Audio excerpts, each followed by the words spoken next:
chance to come in while I make a makeshift stand for my phone because I have no idea where it is. And I felt like I just looked at it. But let me make my makeshift.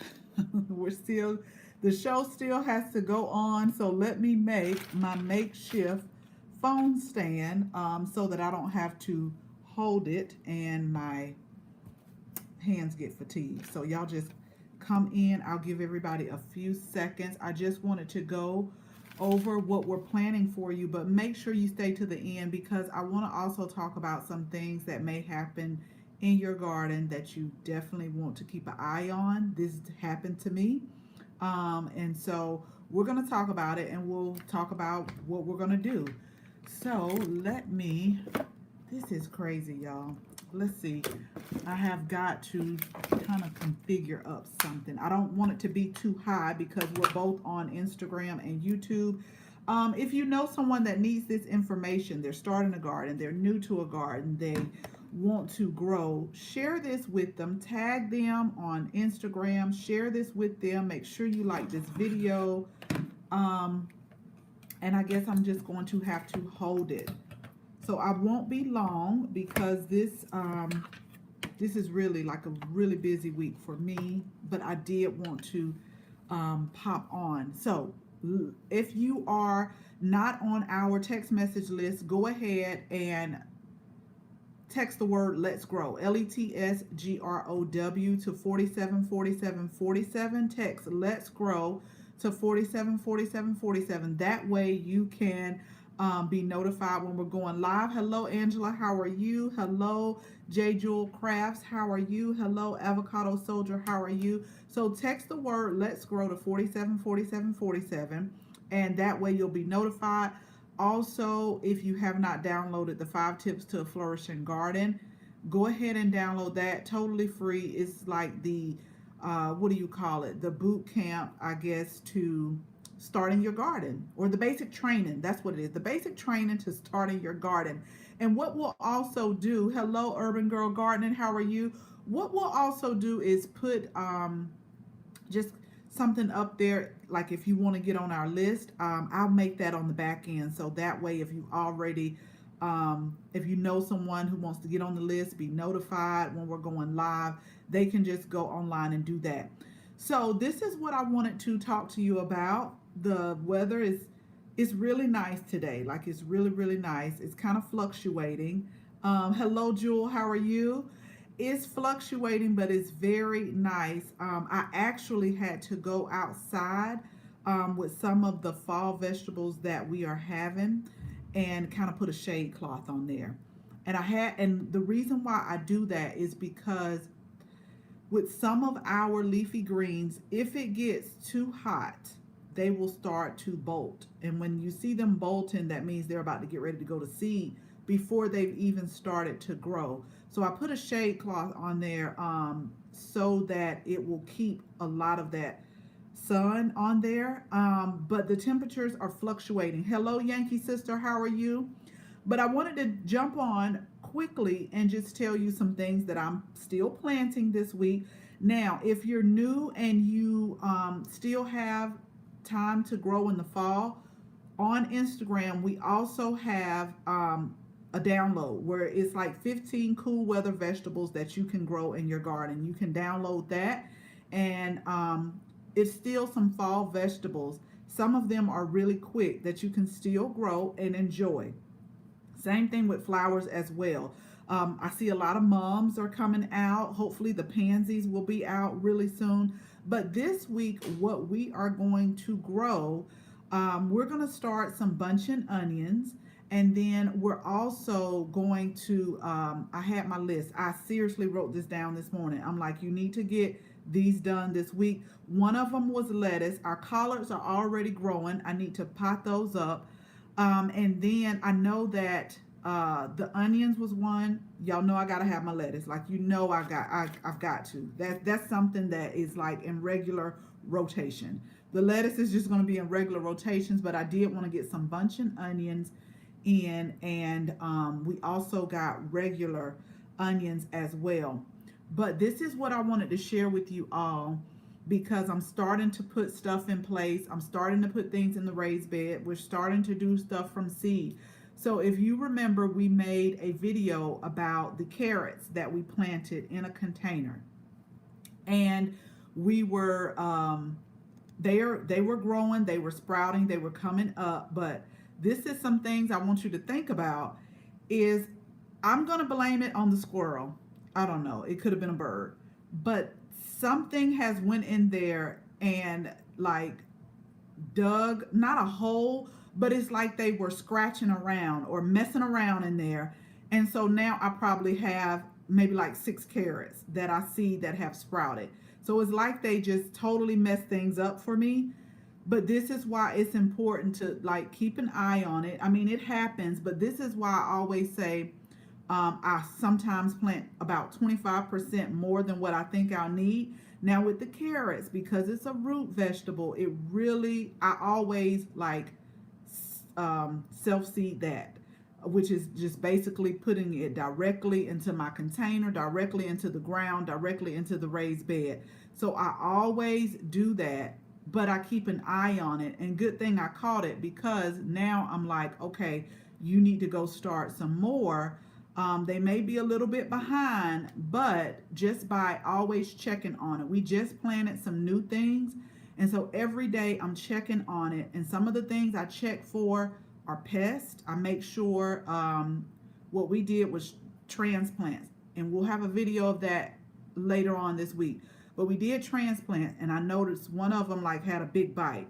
So it's really important when you're transplanting things to a new area, or you're potting up, or you're getting them in the ground or the raised bed or container, just keep an eye on it at least for a week or two. And what I check for is I check to see if there are any pests, because a lot of the smaller plants, like pests will some kind of way just start bothering them for no reason. Okay, they'll start bothering them. But this one seems to be okay. It's only on one plant.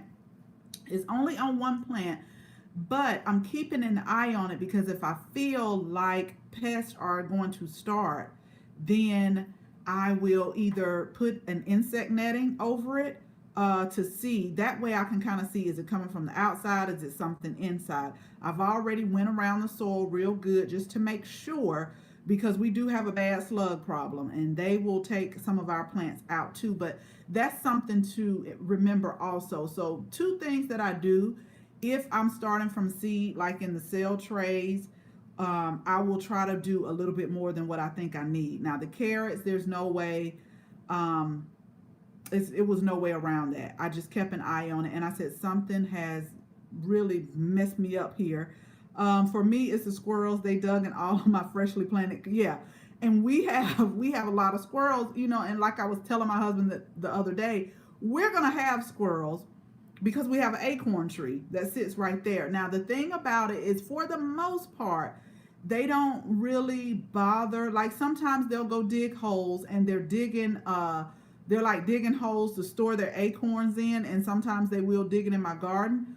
But for the most part, since I think what really helps us is having that acorn tree, where they're not seriously like demolishing things, but you can tell that they're digging things. And I really think that with the carrots in the containers, they just simply, I don't know, they just thought that was a perfect place to go scratching around. But what they did was they messed up the baby seedlings, because when I checked, it took about 10 days for the carrots to come up, but they were all coming up nicely.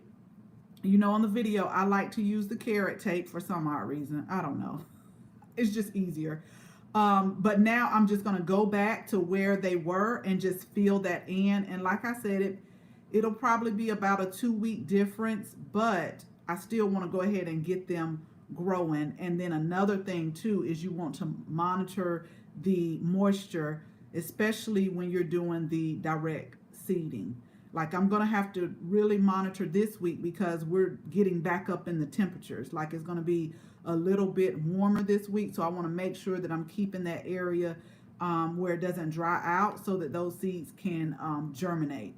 But those are the things that we are just, trying to get planted this week. I'm constantly walking around like, okay, let me see what's pretty much almost done, or what I think is almost done. Like our purple whole peas, they're pretty much almost done. So I'm going to pull that 4x4 raised bed, and I'm going to plant some more leafy greens there.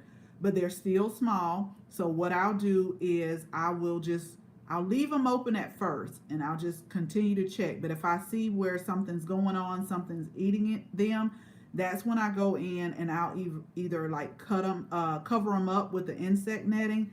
That way I can kind of see if the problem is coming from outside or if it's something in the soil. Like I'll do that. And then that's when once I can kind of isolate that, that's when I'll go in and say, okay, let's try to figure out what's going on. But so far the bok choy, it was just one where they took like a big chunk out. Who knows why? I read something and I said, you know what, it may be true. So let me tell y'all what I read. It says that if something is not eating your plants, then maybe the ecosystem, something's wrong with your ecosystem. So I understood what they meant by that, because when you're growing organically and things are growing good, you know, the pests love it. So they will tend to do that. Not necessarily because it's something going on with the plant, but hey, that's what they're there for. So I just took it as that and said, okay, I'm going to keep an eye on it. But I definitely had to cover it this morning because the sun is pretty bright out there. I learned to never plant seeds directly in my zone 4B. I always start them in the house, then protect them with row cover. Squirrels and birds yeah. The birds are good for like some of those seeds. Birds are definitely good. They're definitely good for that as well. But I've had just more luck with carrots just starting them directly. But it is a good idea to cover them up. And you know what? That's probably what I should have done. But I didn't think that, you know, the squirrel, I don't know why I didn't think it. I don't know why I didn't think that. But that's what I'm exactly going to do this time. So what I'll do is I'll cover them up so that a bird or squirrel or whatever decided to get in there and scratch around, I'll do that so that they will not do it again, you know, and let everything germinate. Now, once it germinates, then I'll kind of take it off, but I still have to be careful. And that's why it's so important to just like always do a walk. Birds and squirrels can smell a freshly planted vegetable seed. I guess they can, or bulb within a minute. Now I use row covers and bulb cages to protect my newly planted seeds or bulbs. Yes. Now I think I did a video or we talked about it, especially with the tulips, because the squirrels are so bad with that. If you have like a bad squirrel problem, like seriously bad, yeah, you have to like providing resources stated, you have to find a way to keep them out. You got to find a way to keep them out if you want your stuff. That's exactly what I do in zone 6A. That's what Yankee Sister said, and cover them. Yep, works for me. That's what I'm going to do with these carrots. Hello, Desi Loves GT. How are you? So let's see. I have been having a problem growing Sylvia lettuce. Has anyone tried to grow them? Any suggestions? Okay. I haven't had not that particular variety. I haven't grown. I'll have to look that up. But lettuce, are you like direct sowing it, or are you starting it inside? Do you have heat mats under? Hello, growing with Donnie. How are you? I have a lot of seeds before I started covering them. Yeah. Yeah, the birds they will definitely dig and get your seeds. There might have been who did it really, because I've been seeing like the oh God, like the red birds. Do they call them red robins? They're really pretty. I've been seeing them like dip down quite a bit. But yeah, sometimes you have to put some type of netting up there to protect it, at least till it like germinates and get a little bit bigger. Growing with Donnie, when do y'all start sowing flower bulbs for the next year? I'm determined to try the next year. Growing with Donnie, I can't plant, that's what we were talking about, like I can't plant tulips until at least January, and that's why I use the company color blends to go ahead and pre-chill them for me. because it just doesn't get cold enough. Peonies is another one that we're right on the border of. I always it just depends. It depends where you are at. Seriously. Um, so yeah, it just that's why I tell people it all depends because I think a lot of us are in different growing zones. Like Yankee Sister is in 6A, and so it depends. It just depends on the growing zone. A lot of the things that I plant as far as like the flower bulbs, I'll wait to around December, January to plant them.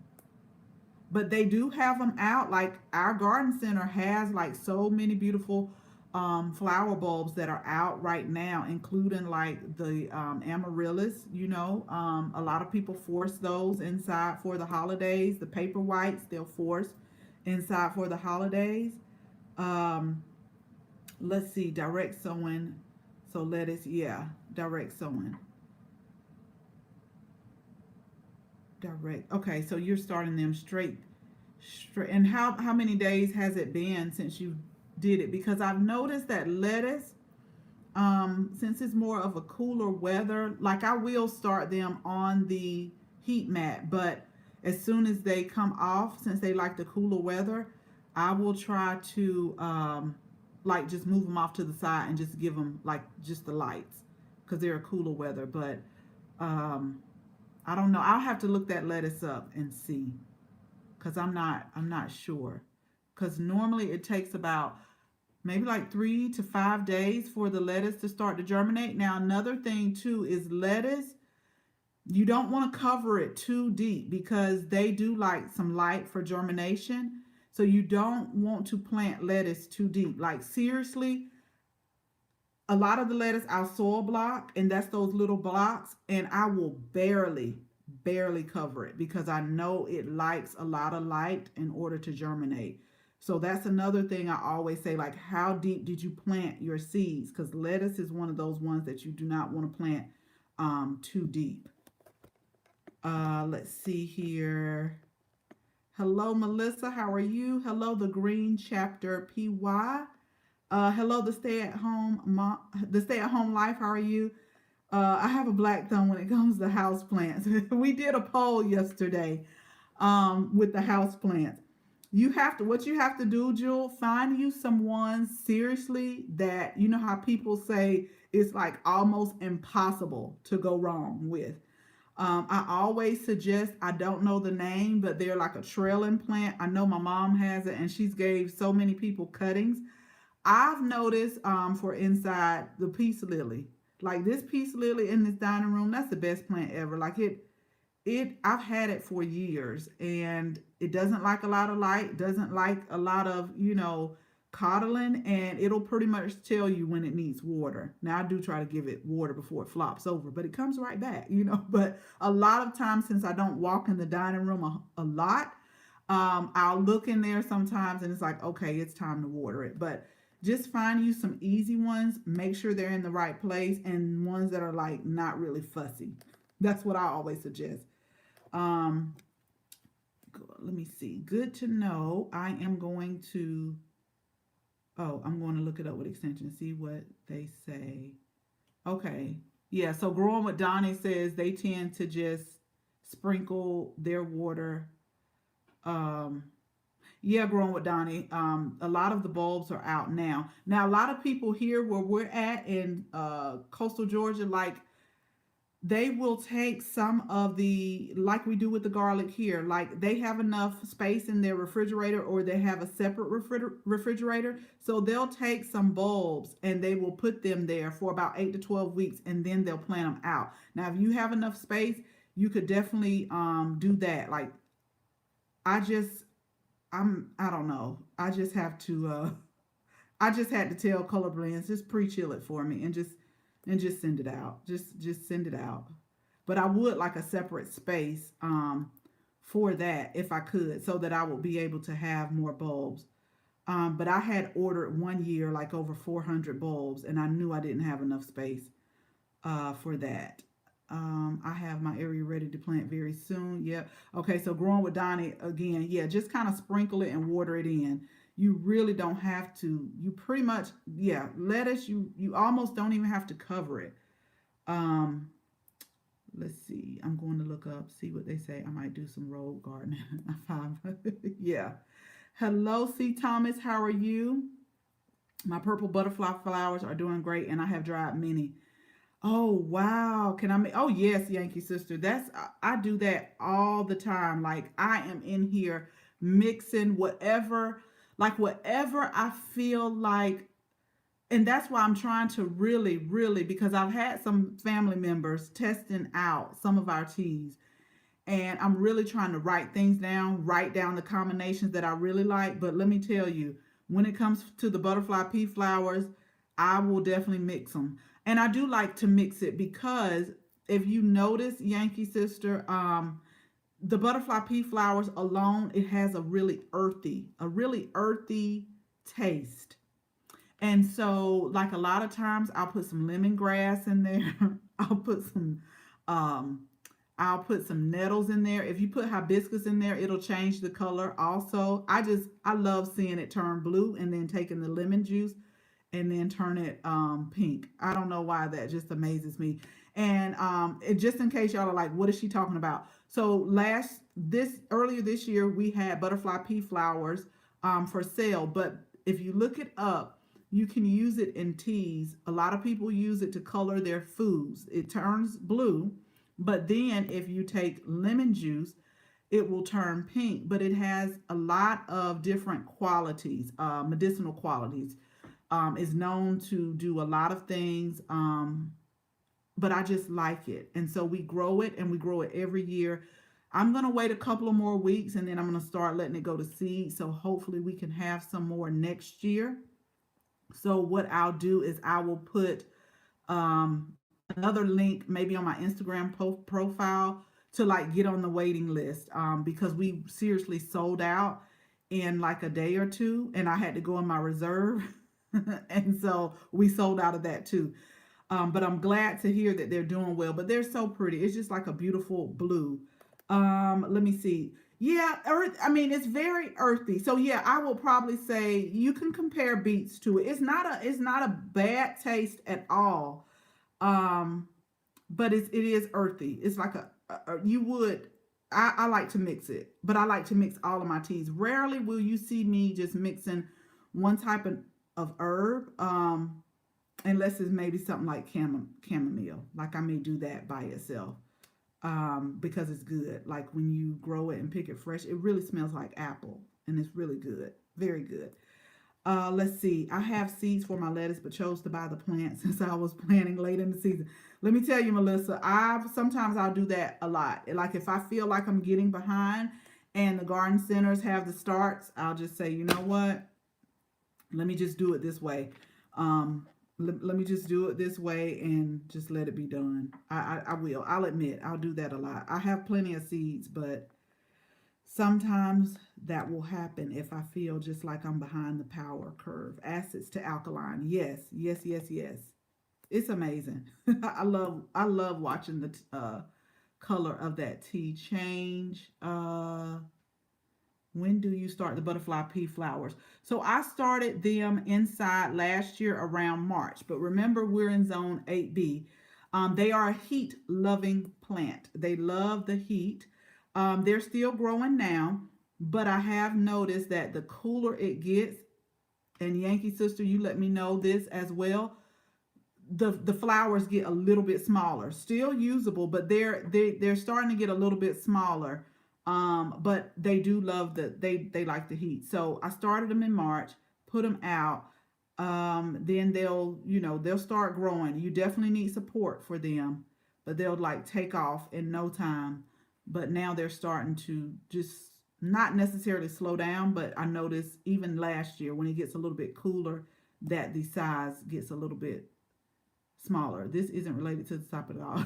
I know, growing with Donnie. We're supposed to be, but I talked about what we're growing, what we're growing this week. So we're doing bunching onions, and then I have to replant the carrots because something got in there, and then I'm always doing the lettuce. Happy to speak. Hello, Tina. How are you?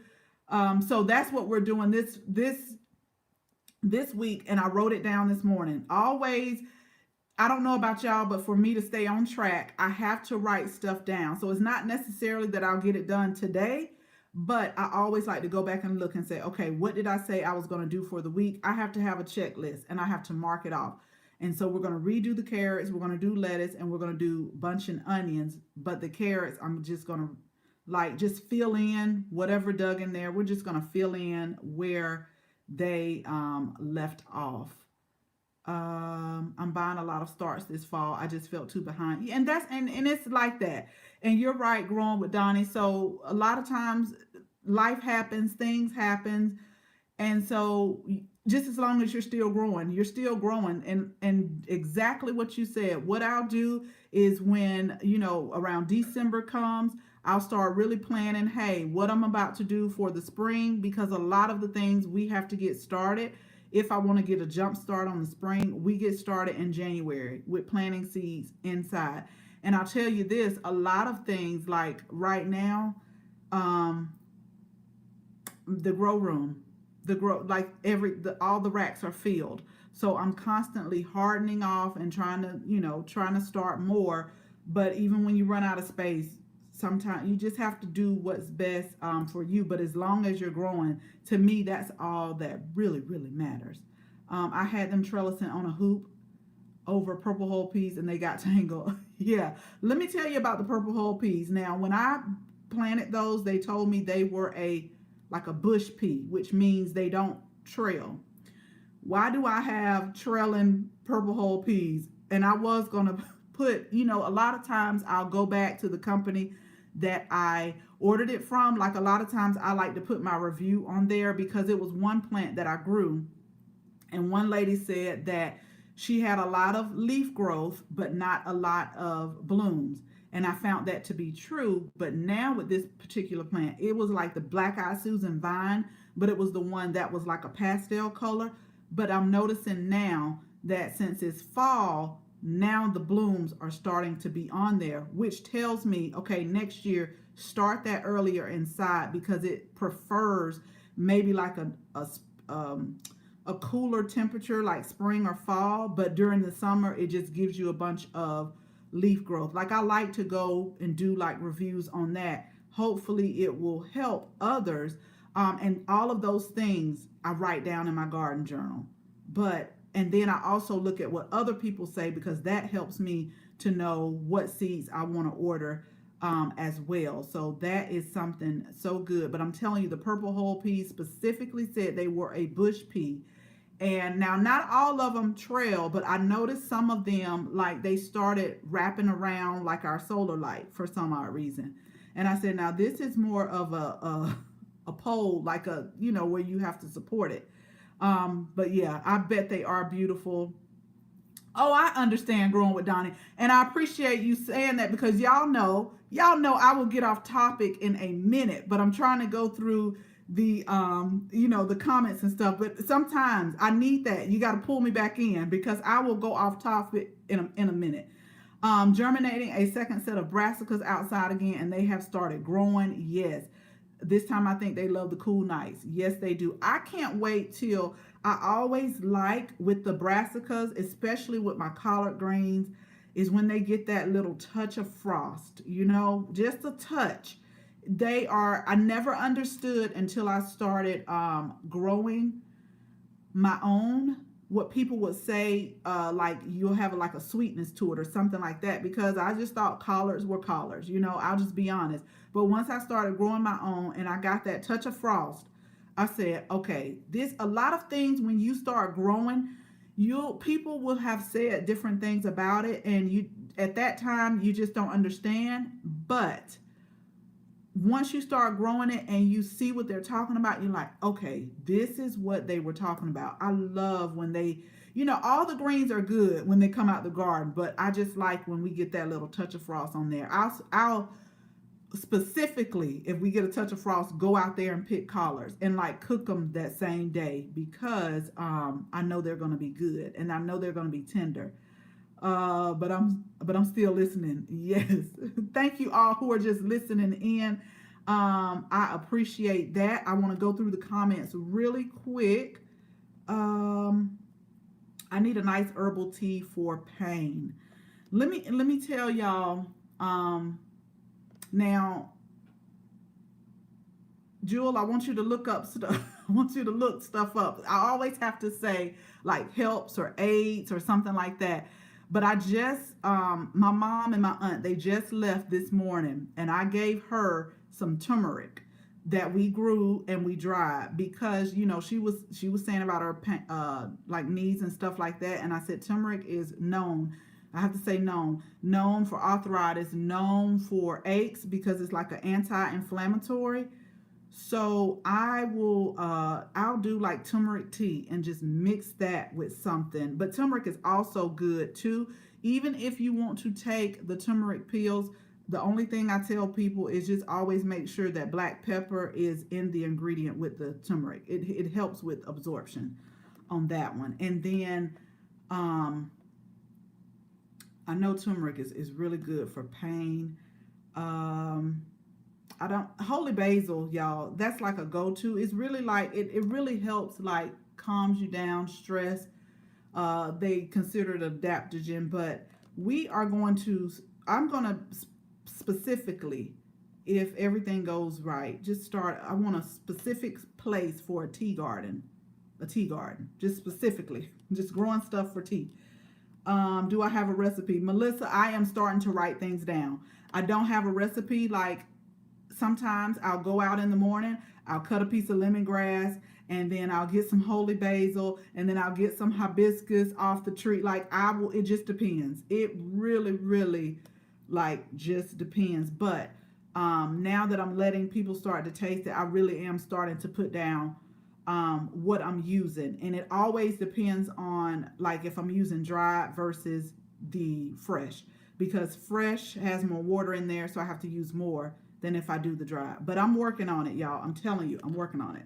And they're gonna, and I also like a tea that tastes good. Like I tell people now, some teas I drink for, okay, just get it down your throat and just be done. But some teas I do like for it to be good. Okay, the peach ginger turmeric. That's a good combination. That's a good one. And ginger is good as well. So let's see here. Not giving, no, don't give up, Tina. Whatever you think. Okay, started my garden, use grow bags this season. No, do not give up. Don't give up. Learn from what you think. That's why I always say journal. Just learn from it, and keep going. Maybe keep another variety, but whatever you do, don't give up. And I mean, and